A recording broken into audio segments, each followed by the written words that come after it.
प्रसंग चल रहा था कथा में। भगवान देवादिदेव महादेव भगवान शंकर कामाख्या पीठ पर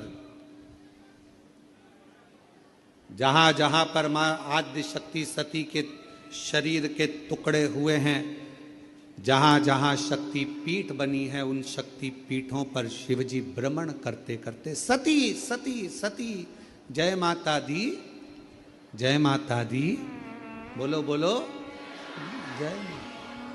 शिव सती सती कह रहे थे और हम जय माता दी कहें, क्योंकि हम मां कह सकते, सती क्यों? कामाख्या पीठ पर देवी भागवत कहती है, मां कामाख्या के उस शक्ति पीठ पर शंकर जी बैठकर उनके शरीर से एक दिव्य ज्योति निकलकर मां कामाख्या की उस पीठ से भी एक ज्योति निकलती है जो शिव ज्योति से मिलती है। शिव ज्योति। बैठे बाबा, कोई तुमसे पूछे कि सबसे पहली नवरात्रि कहां से प्रारंभ हुई, कौन ने करी, जवाब देना कि मेरे देव अधिदेव महादेव ने मां सती की याद में नवरात्रे 9 दिन कामाख्या पीठ पर बैठकर मां आद्य शक्ति की आराधना करी है, साधना करी है, सती का स्मरण किया, सती का स्मरण। और कौन है जिसने सती माता का स्मरण नहीं करा? ये जितनी शक्ति पीठ है, ये माता सती का ही तो स्थान है। कौन है मां जगत जननी का जिसने भजन नहीं करा, मां दुर्गा का स्मरण नहीं करा, मां आद्य शक्ति अंबा का स्मरण नहीं करा? कोई ऐसा देवता बता दो जिन्होंने मां शक्ति का स्मरण न करा हो। स्वयं शंकर भगवान भी मां शक्ति का स्मरण कर रहे हैं, मां देवी की आराधना कर रहे हैं, साधना कर रहे हैं। क्यों? क्योंकि शंकर भगवान 33 कोटि देवता में केवल एक देव अधिदेव महादेव ऐसे हैं जो नारी का सम्मान कैसे होना चाहिए, नारी का आदर कैसा होना चाहिए, नारी का सत्कार कैसा होना चाहिए, 33 कोटि देवता में देव अधिदेव महादेव अपनी पार्वती का आदर कर कर जनमानस को प्रेरणा देते हैं। एक स्त्री, एक नारी बच्चों को जब विद्याध्ययन कराती है तो वो सरस्वती हो जाती है। एक नारी जब पति कर्जे में लदालूम हो जाता है, उसके पास कुछ नहीं रहता, एक पत्नी अपने मायके के भी जेवर उतार कर लाकर देती है कि कर्जा चुका देना, तब वो नारी महालक्ष्मी बन जाती है। एक नारी जब बच्चे भूखे होते हैं, पति भूखा होता है और भूख लग रही होती है, घर में कोई कैसे, वो बीमार भी है ना, उसके शरीर में रोग भी है, सिर दर्द हो रहा है, बुखार आ रहा है, घर में कोई करने वाला नहीं है, तब वो नारी भले नौकरी करे, सर्विस करे, चाहे कहीं पर भी रहे, चाहे वो गृहस्थ आश्रम में रह रही है, परिवार में रह रही है, पर बीमार होकर भी वो रसोई घर में भोजन बनाकर भोजन करा रही है, तो वो अन्नपूर्णा बन जाती है। बच्चों को पढ़ा रही है, सरस्वती बन गई। पति का कर्जा उतारने के लिए उसको दुखी ना देखते हुए उसने अपना गले के रकम, कान के बुंदे, हाथ की अंगूठी, कड़े तक दे दिए, वो लक्ष्मी बन गई।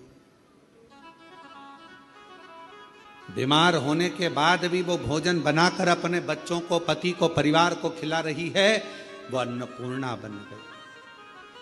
और जब अपने पति, अपने परिवार और अपने बच्चों पर दुख आता है तो वो चंडी भी बन जाती है, वो चंडी भी बन जाती है।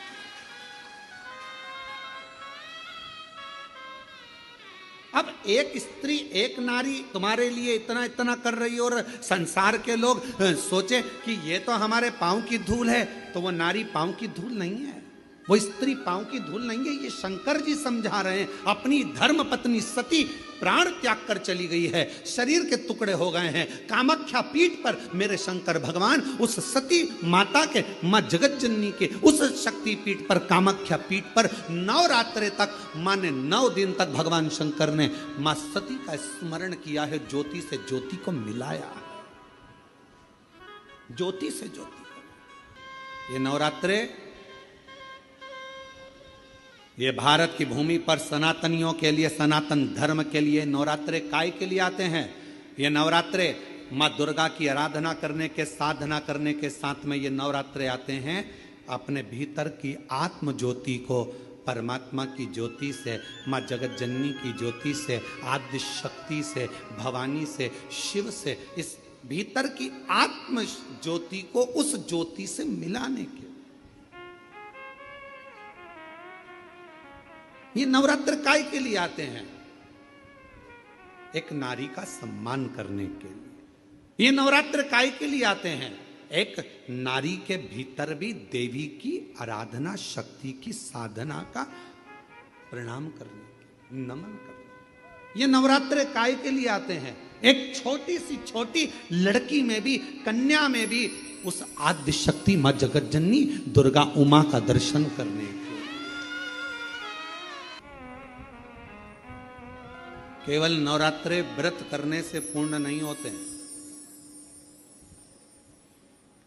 केवल नवरात्रे व्रत करने से पूर्ण नहीं होते।